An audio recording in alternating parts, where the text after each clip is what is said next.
Okay, we're live now. It gives me great pleasure to say hello to welcome Malanga. I don't know if I pronounced it properly, but close enough. He's the president of the Eswatini Principals Association. He is also the Africa representative for the International Confederation of Principals. So thanks for being here today and telling us about change in your country, in your region. I can't say welcome because I would have to say welcome, welcome. Thank you, Gabriel. It's great to be here.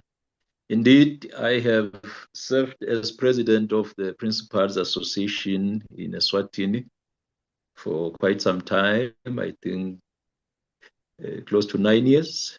And I've been working with the Ministry of Education here as part of my responsibilities in the association. And I've also served as the president of the African Confederation of Principals, and my tenure ended this year in August when we held our ACP conference in Uganda.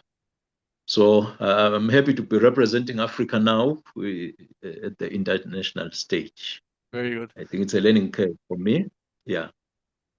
So in that capacity, leading these organizations, you have been a privileged witness to all that is going on. So for those of us who don't know so much about education systems in Eswatini or in the rest of Africa, how can you summarize that for our audience? How are things now? What are the drivers for change? What can you tell the people who will be watching the video? Yeah, thank you, Gabriel. Africa is one. The challenges, the experiences are more or less the same from south to west. I will not say to north because the northern segment is a bit different in terms of everything. But we can talk of sub-Saharan Africa. Our education systems, Gabriel, have potential. They have potential. Our learners have potential. They are capable of matching learners everywhere in the world. It's a question of the opportunities that are available to them, provided by their governments, provided by their schools. That's what I can say. If you will recall, last year we were in Kenya for the ICP convention. You saw how these African boys and girls can really match their counterparts anywhere in the world. It was exciting to see them making presentations that were so insightful, so rich, and with such great confidence. So, having been here and having served, I can say Africa has a potential to be among the giants in the world, but we are constrained by resources. We may have good policies in place, be it at country level, regional, or continent level. There are so much good policies that we have, but when it comes to implementation, you find that there are constraints of finances, constraints of capacity, and some are geographical constraints. Because for education to thrive, for education to be of quality and to have your equity everywhere, there has to be infrastructure. In Africa, you find that there are some parts of our countries that we cannot access. In terms of road transport, you can't get there. So what does it mean to the school that is in that part of the world? It means it cannot receive certain services, certain goods because of that location. So there are those disparities. You find that in the urban areas, the schools will tend to be expensive and they will have better facilities than those that are disadvantaged, probably by location, if I were to say. So you have a mixed bag, so to speak. Those that have it will just be leading, and those that are constrained by resources and location will tend to suffer. So when it comes to quality education, then Africa will give you more of challenges than the positives. There will be many Whenever that are left behind. There will be when many those that are left challenges behind. when those challenges that you mentioned are brought up, one of the issues that comes up is the possibility of connecting remote communities via technology, and now especially with AI. No, AI can be a significant bridge for physical distances. You might not reach villages in Africa or in Latin America with a car, or but you can reach them via satellite. So how is that? Is that playing a role in bringing those communities closer to the learning? Do you see AI as a potential tool to help those communities have access to quality education? Yeah, I was just going to come to that as I look at the challenges and the opportunities that are there to exploit. Starting with that opportunity of AI. I just had a regional meeting for Africa, I think 2 days ago. And in our discussions, one of the things that came out is that AI is still a dream to some of our communities, to most of our communities, actually. Even in the urban areas, some teachers are still not using AI as an aid to their teaching and learning situations, be it for assessment or preparing lessons. Some are still not using it. These are the traditional teachers that know chalk and the chalkboard. And That's those are happening. That's many. happening. That's happening all over the world. If it serves as any consolation. Yes, those are many. So that when you talk about AI, you are talking about something that is remote, something that is strange, something that it's more like technology. When we're talking about introduction of your computers in schools or laptops, to some people it's still foreign. Even if it's made available, they say, I can't use it. I've never used it as a teacher. The students are familiar with it because they interact with their peers. They are familiar with AI. And one of the things that came up in the meeting is that they are using it for their assignments, not only in tertiary institutions, even at secondary school level, primary school level. They are using AI, and the teachers cannot see that the work has been produced by AI, which means it is an opportunity for the young people who are the, the our clients in the education sector.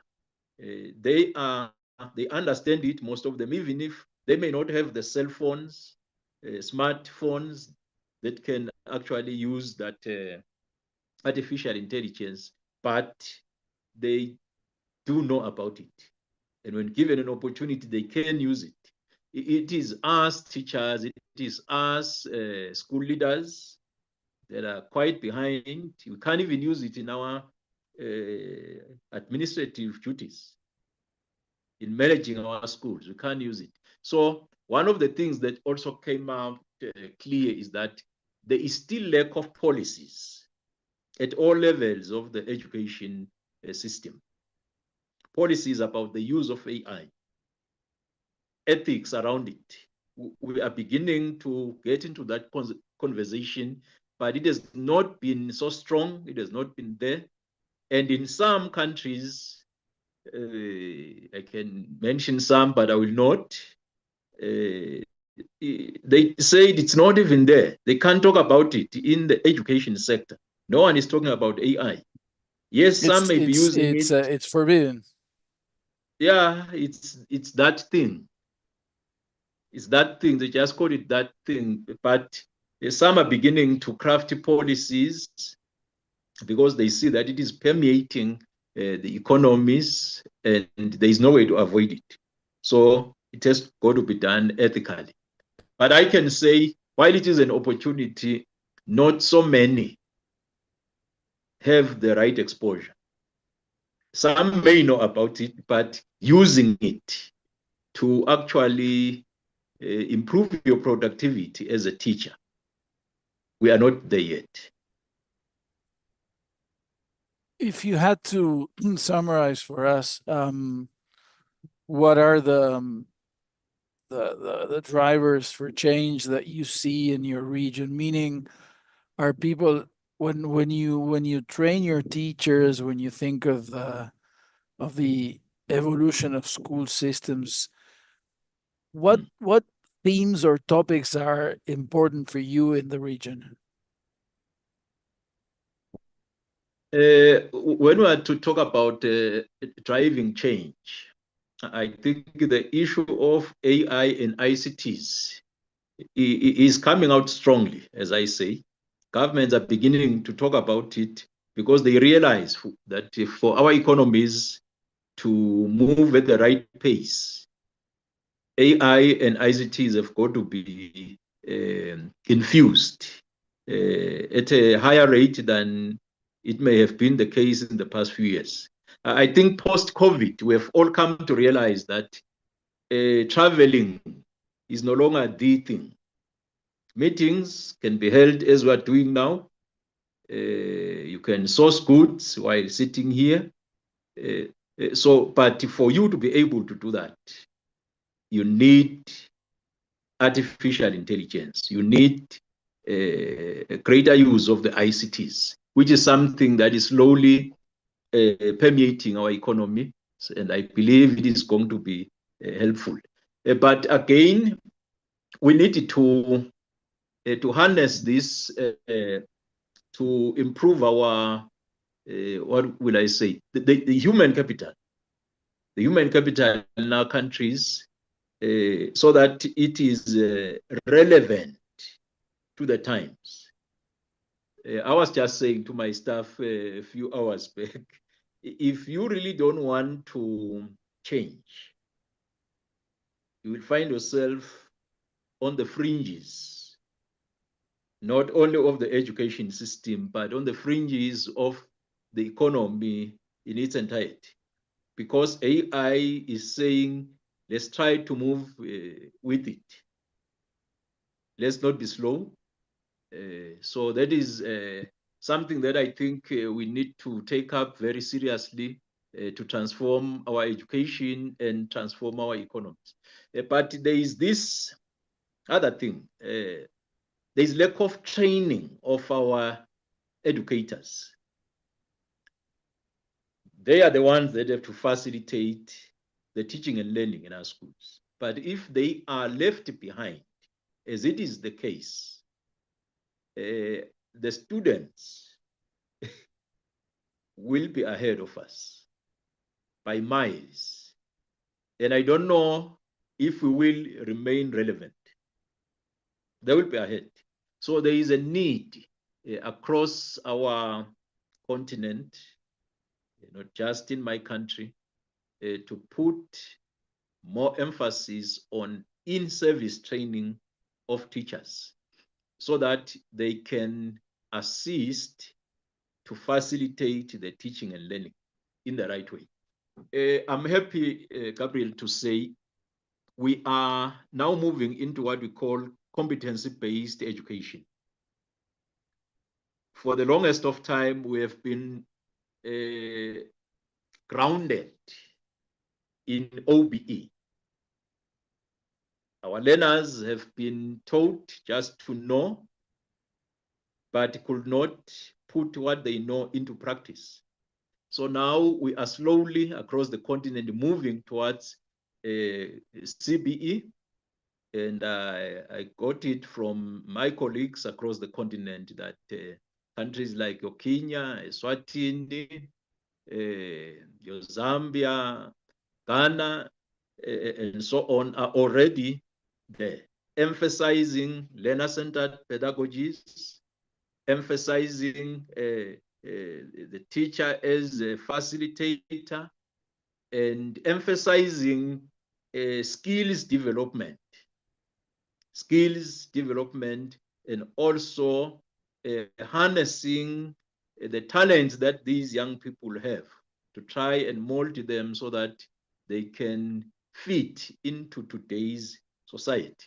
So we have the potential to do it all, but we are limited, I've said, by the finances. We are limited by lack of capacity on the part of the people that should be assisting the learners. But the policies are there in most of our countries to say there is political will to actually transform education. So even as I've said, in my country, I'm seeing that we're putting in place some policies to make sure that our education becomes relevant for the 21st century. One of the major factors all over the world is the teaching profession, as you said, no, the teachers themselves, the educators. Um, and countries like Finland or Singapore, for example, they're very good at promoting the status of teachers. No, teachers are important in society. How would you say, what is the role of educators in society in Eswatini, for example, and in some of the other countries? Are they highly regarded by people? Is it a profession that people want to enter, or like in some other countries, it's not a profession that young people would want to embrace?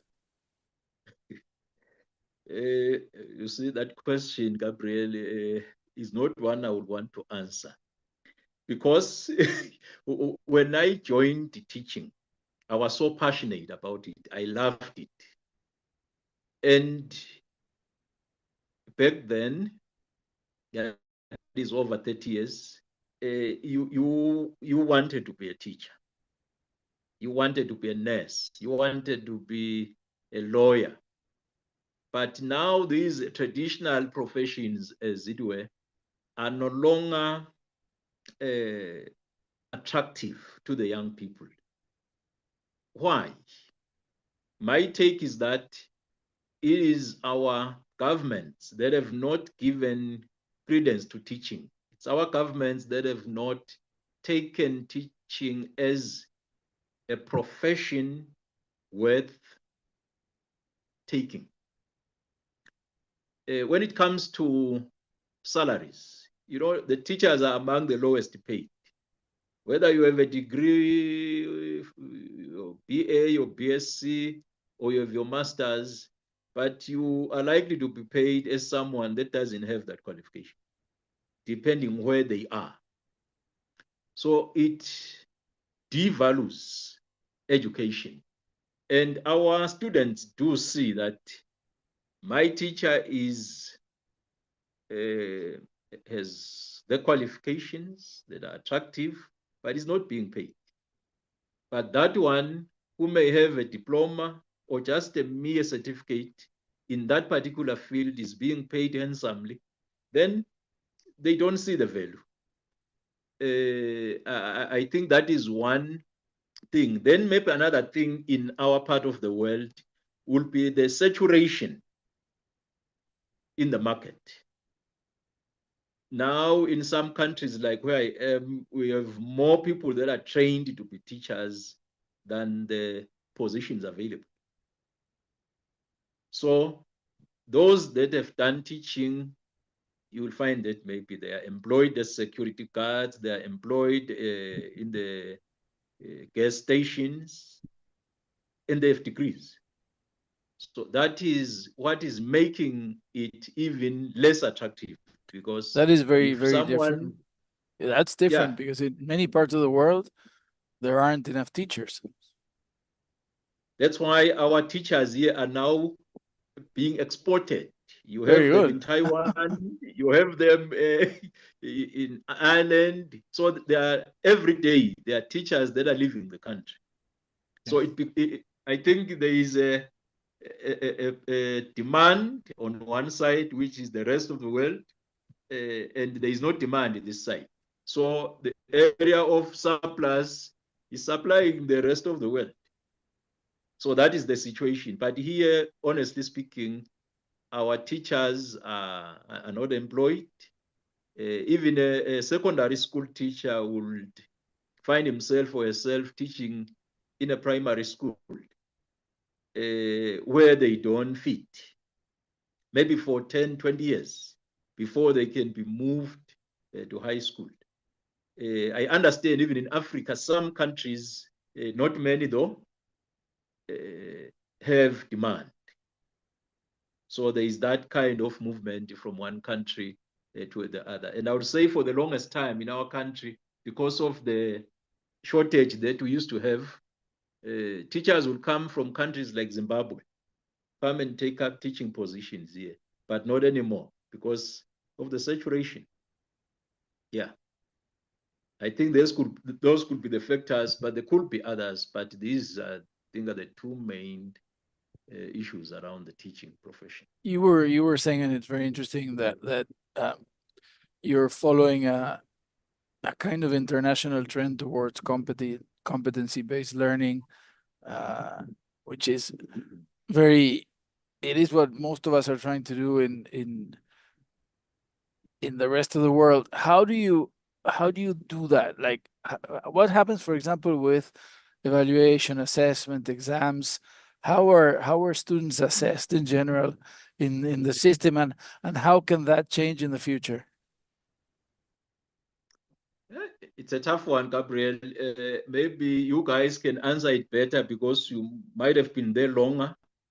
For us, it is a new reform in our education systems because some countries are just starting CBE and they are learning a lot of benchmarking across countries so that we know what exactly to do and how to do it.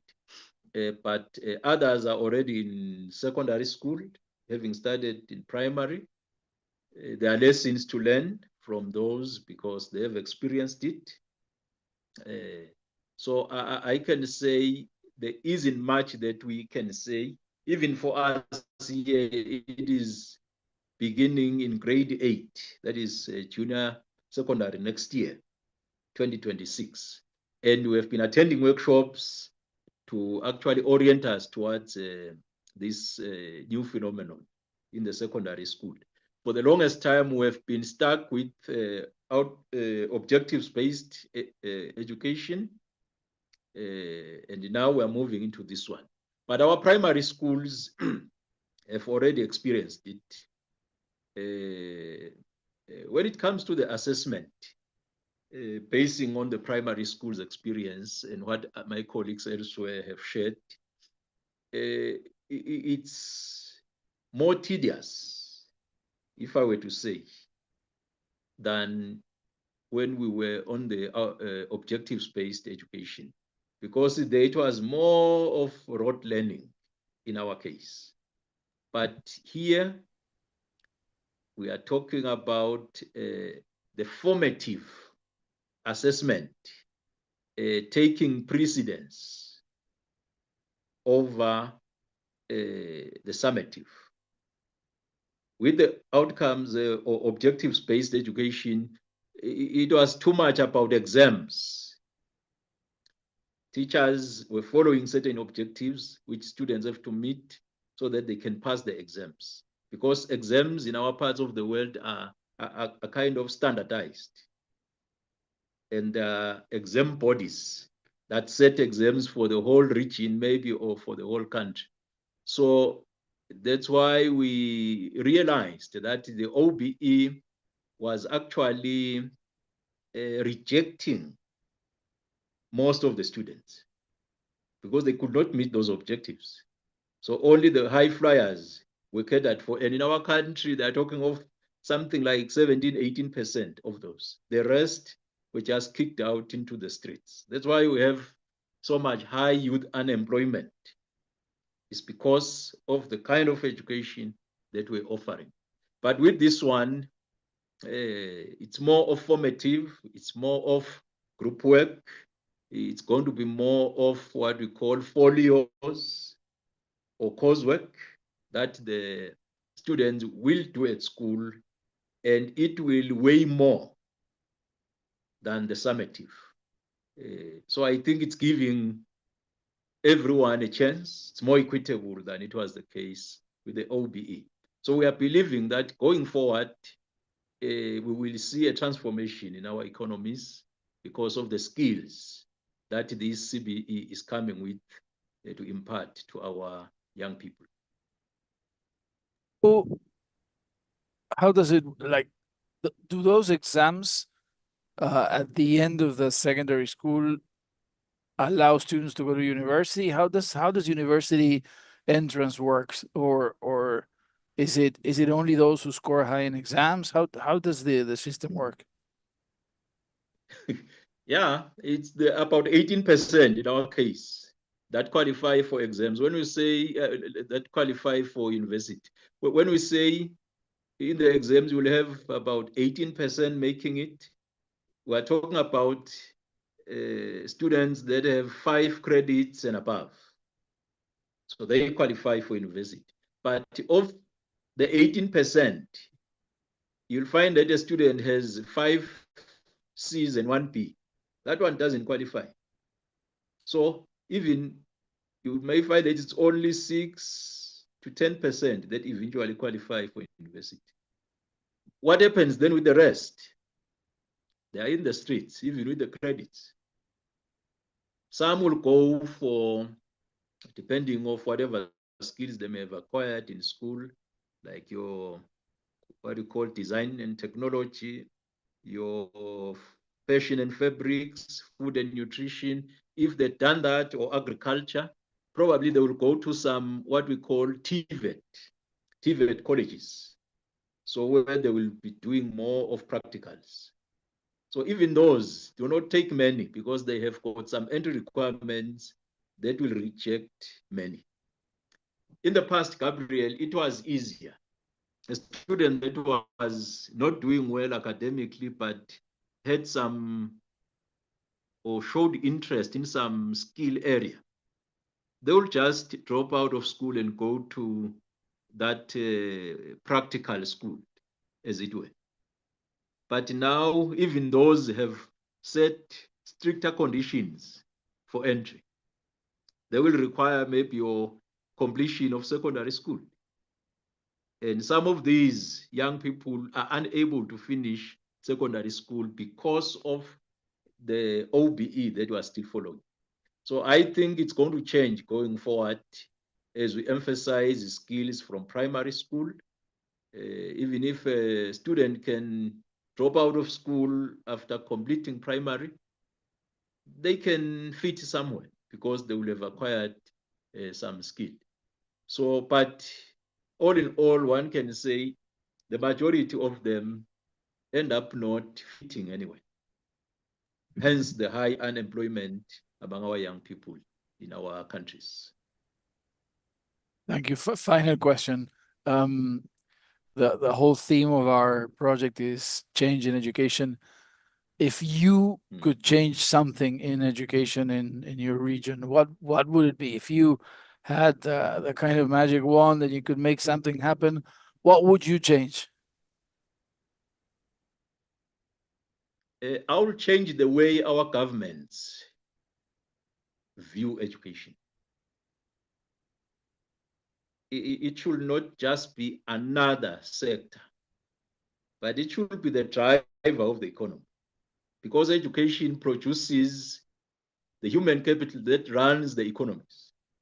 But you find that less of the budget goes to education and much is expected.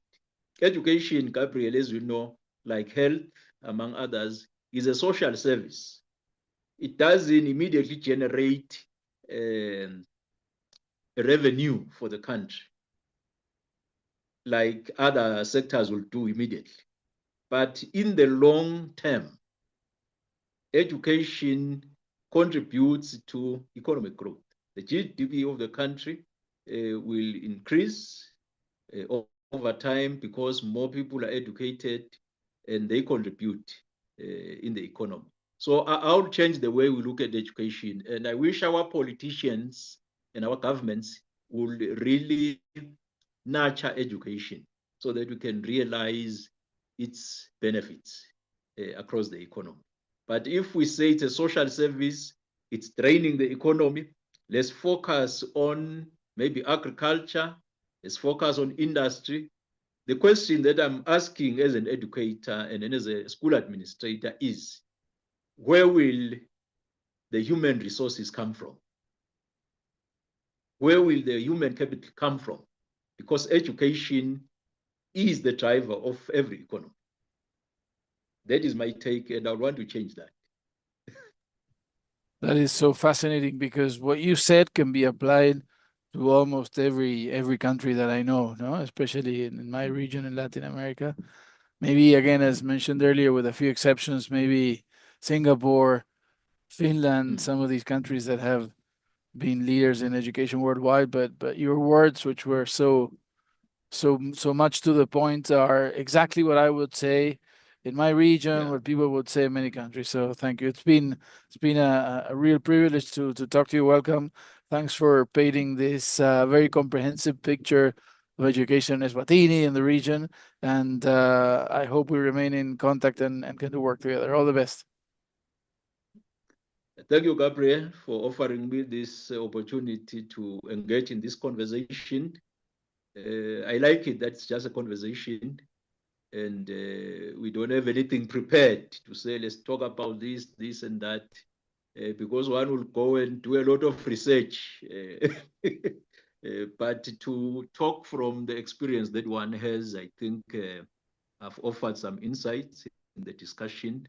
And I'm also willing to hear what other colleagues from the rest of the world are saying about education in their context, because we learn from each other. And as I Yes. close my submission, will be to appreciate, I think I must say this, appreciate the associations that we have. In the region, we have the African Confederation of Principals. I think having started being part of this from way back 2016, I'm not the same principal that I was, and I don't think I will be what I am today.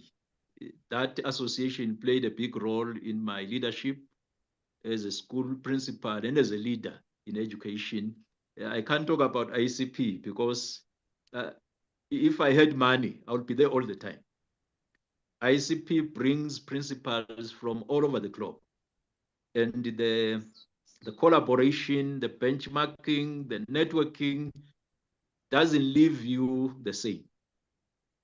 So I want to part by saying, as principals, it is important that we try by all means to be part of these education bodies, because they really empower you. You become a different leader in your school. You become a different leader in your education system as a principal. So thank you very much.